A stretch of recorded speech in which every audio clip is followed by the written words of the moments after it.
were mostly brothers and sisters in Christ. I also remained very, very active, thinking that it was God-honoring to be preparing for the call. If I had in fact received this call, which I was convinced that I had, that one of the things that was very God-honoring to do during the waiting time was to prepare for it. I was actually doing family time with my kids, and my cell phone rang. And I got a call from the senior pastor who said that, despite the fact that I have absolutely no full-time ministry experience, and despite the fact that I'm an attorney in Las Vegas, he's very interested in talking with me further. The story was fixed in my mind when my father, before he had Alzheimer's and before his death, he gave me his most prized possession. And that was a letter that he carried in his wallet from the 1940s. World War II, Pearl Harbor. All the men went down en masse to sign up to go to war. And my father they rejected him, and because of physical problems that came out of the poverty and what happened to him with his mother dying of tuberculosis when he was very young. So he couldn't go to war, but it was very important to him. And so he saw an ad that he could go as a cook for the Army Corps of Engineers, and so they took him.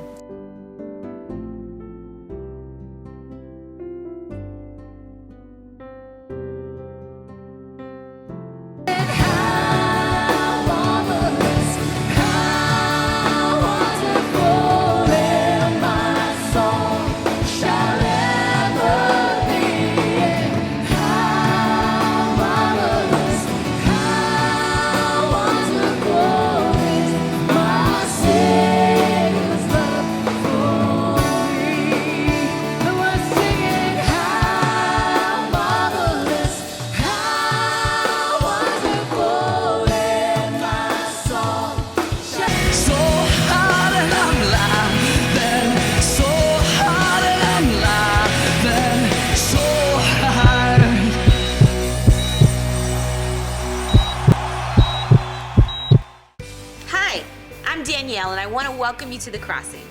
At The Crossing, we are committed to helping you discover Jesus and the journey. If you are new to The Crossing, we're excited to have you as our guest today.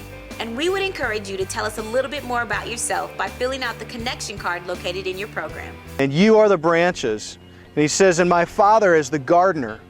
And if you've never been around a vineyard before, you might think that the vine are the branches that go out, but actually the vine is the trunk that's to the ground. And what Jesus is saying is that our connection to God is when we are the branches in Him, in the vine, and that God is the one who wants to bring growth in our life, that He will do whatever it takes to bring fruit in our life. You probably know what it's like at your house when you trim back your hedges.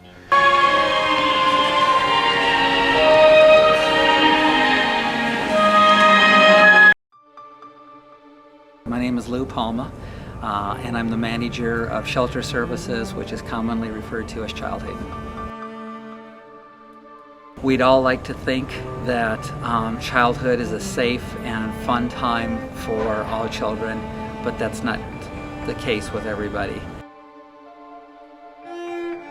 Child Haven was a place of purpose that started in the 1960s, late 1960s. And it grew out of a need for children who were placed in protective custody, where there were no relatives or no foster homes that they could immediately move into. It's a temporary shelter for kids who have either been abused, abandoned, or neglected.